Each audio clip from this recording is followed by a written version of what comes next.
Welcome back to another technical deep dive here in the debug zone. Today we're tackling a big question and breaking it down with insights from other users.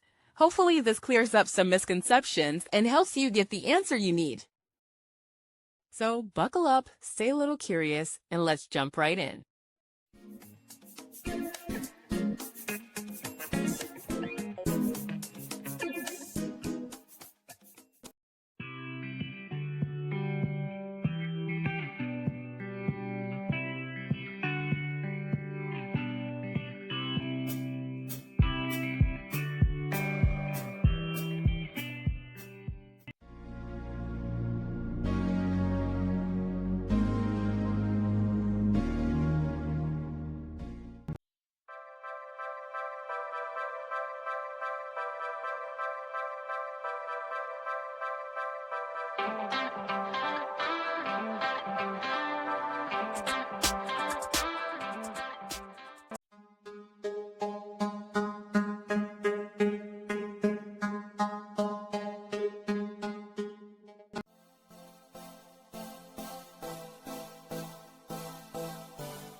And that's a wrap.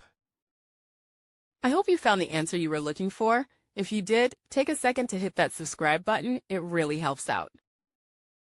And let me know in the comments which solution worked best for you. See you next time in the debug zone.